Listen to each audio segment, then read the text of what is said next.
My cheating wife planned to go on a cruise with her friend, but when I decided to check her suitcase, I found new lingerie and several packs of condoms. I called her friend's husband and said, "Buddy, we have bad news. Get ready. We're going to catch our wives red-handed." Chapter 1. The Suitcase of Chapter 1. The Suitcase of Secrets. Secrets I wasn't suspicious at first.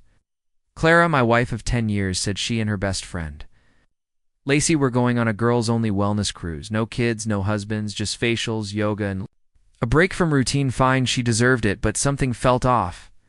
It wasn't what she said it was, how she said it. No hug before work, no goodnight kiss, and when I offered to drive her to the dock, she refused and insisted on a ride share. That's when the pit started growing in my stomach. So while she was in the shower that evening, I did something I never thought I'd do. I checked her suitcase. Attached. That's when everything shattered, tucked between rolled-up sundresses and spa-friendly slippers I found. 2 brand new sets of black lace lingerie, a travel-sized bottle of vanilla massage oil, and 3 unopened boxes of condoms. Not hidden, not even zipped in a side pocket, just sitting there like they belonged. I sat on the edge of the bed staring at it all, heart-pounding, knuckles white. But I didn't scream, I didn't storm in, because I knew this wasn't just Clara Lacey, her best friend was in on it too. So I picked up the phone, dialed the number of someone who deserved the truth just as much as I did. "Rick, it's Daniel. Listen closely, we've got a problem, and I think it's time we solve it together," he asked.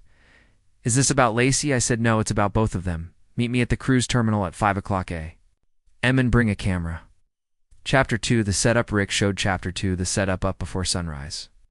His face said everything: pale, tight-jawed eyes, rimmed red like he'd barely slept. We stood in silence in the cruise terminal parking lot for a few seconds. Then he asked the one question I didn't have to answer. "You found proof too?"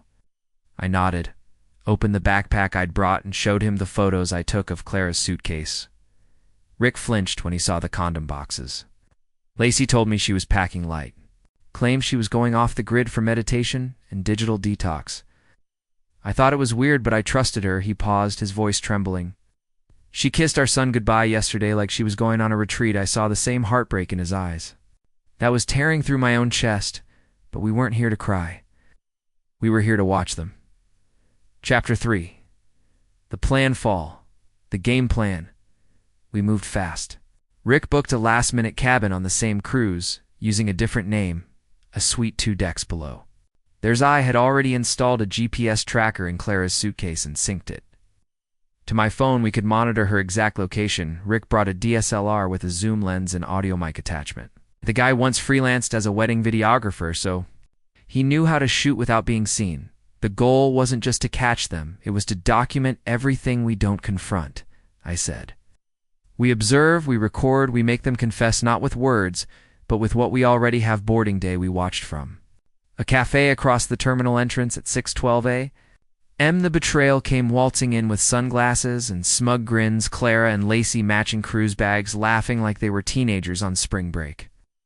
And right behind them, 2 men, not friends, not relatives, men who looked like they knew exactly what kind of vacation this was. They kissed right there in the terminal, quick, intimate kisses. Clara's hand trailed down the back of her friend's neck like she was saying goodbye to her boyfriend. Not her travel buddy. Rick's grip tightened on the camera, but he kept recording. "We got them," he muttered. "Now we burn them." Chapter 3. The ship of lies. Rick and I boarded under aliases. Different decks, different boarding times, but with one shared mission document: everything, leave emotion behind. Strike when the mask slips. Their room, Clara and Lacey were in Suite 9C. We confirmed it with the GPS ping from Clara's suitcase and a casual glance at the guest manifest displayed on the welcome kiosk. Rick and I stayed on opposite shifts, watching rotating texting-coded updates like spies with broken hearts. From the upper deck lounge, we had a clean line of sight to the adults-only pool at 2:37 p.m. They emerged. Clara was in a red bikini I'd never seen before.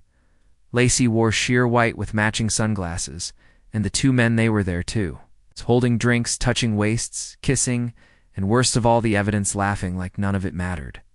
The evidence: Rick filmed clean footage, long lens zoomed in audio, so crisp we could hear Lacey say, "I told you he wouldn't check my phone. He still thinks I'm at a yoga retreat." They laughed again. Rick didn't. I want to expose her, he whispered. Not just to her friends, not just to family. I want her parents to see this. I want every smug look, every lie she's ever told to crumble. They will, I said, but not yet the message that changed everything that night as I sat in the quiet corner of the ship's internet cafe, organizing footage, editing timestamps, syncing GPS logs. A message popped up on Rick's burner phone from Clara. She thought she was texting Rick's real number. Can't believe how easy this all is. Just keep them stupid. And loyal, we've got 3 more nights to make the most of it. I stared at the screen. Rick stood behind me. He didn't say a word. He didn't have to.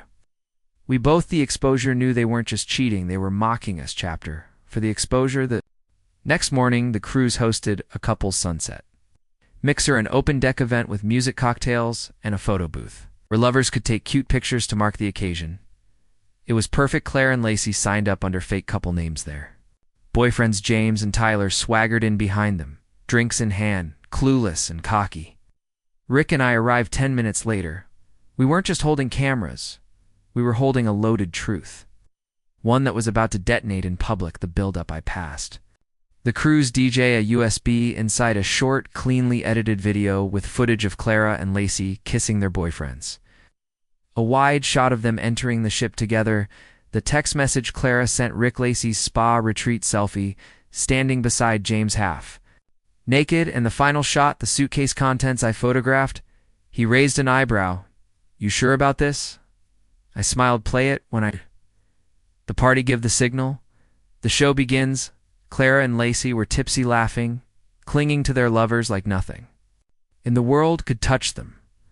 Rick and I stepped up to the bar, 2 drinks in hand, calm, focused, cheers. Ow, I said quietly to the end. Rick replied, then I turned to the DJ and nodded.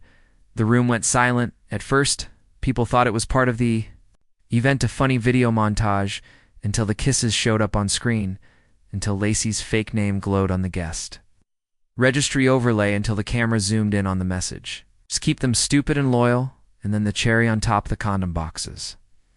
Plain as daylight, laid out beside the red lace lingerie, gasps, murmurs. His phone's coming out, and Clara, she went white, then red, then wild. Turn that off, turn that off.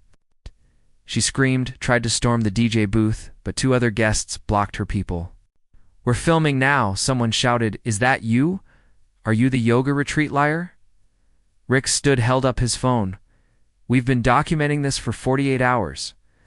This footage is being sent to both your families, your jobs, and your marriage counselors. He pointed to her. You kissed my son goodbye before screwing another man on a cruise. Turned to Lacey, and you laughed about it, and then I spoke. I walked up to Clara, calm still. I checked your suitcase, Clara. That's when I knew. You thought I wouldn't. Notice you thought I wouldn't check. No, you were right. I trusted you. But I've been watching you, and now so has everyone else. They left the deck in shame. Their boyfriend's gone. Security escorted Clara and Lacey back to their rooms. The rest of the cruise people greeted us like folk heroes. One woman clapped me on the shoulder and said, "Best reality show I've seen in years." The Fallout. Chapter 5. The Fallout. By the time we docked, the story had already gone viral, at least on the ship. Passengers were whispering, pointing. Someone uploaded a blurred version of the footage to Reddit. Comments poured in. Crews of shame caught. Red-handed, literally justice on the high seas. But Clara and Lacey weren't just internet famous. They were exposed their return home. Clara's parents, devout, private, and deeply respected in their small community, called me before she even reached her front door. Is it true? Her father asked, voice hollow. Yes, sir, I replied. Everything? They went silent. Then her mother added, we always thought something was off the past year. We're sorry, Daniel. I didn't. The aftermath want their apology. I just wanted them to know. Lacey faced worse. Rick made good on his word. He sent the footage to her employer, a boutique PR firm with a strict image clause. He served her divorce papers the day she stepped off the ship, and he filed for full custody of their 6-year-old daughter. When her lawyer tried to negotiate, Rick simply said, we can go to court, or I can play the yoga retreat video for the judge. She signed everything in us. Rick and I didn't celebrate, we didn't toast, we didn't gloat. We just sat in a quiet diner on the edge of town 2 weeks later, nursing coffee, talking like old friends who had survived a war. You know what I hate most? Rick asked. What they didn't just betray us. They mocked us for trusting them. I nodded, but in the end they destroyed their own lives. All we did was press play. Chapter the Lesson 6. The lesson 6 months have passed. I live in a different place now. Smaller, simpler, no framed wedding. Photos, no matching towels, just clean air, quiet mornings, and one toothbrush in the holder mine. I don't think about Clara every day, but when I do, it's not with pain. It's with clarity, because now I see what I couldn't back then.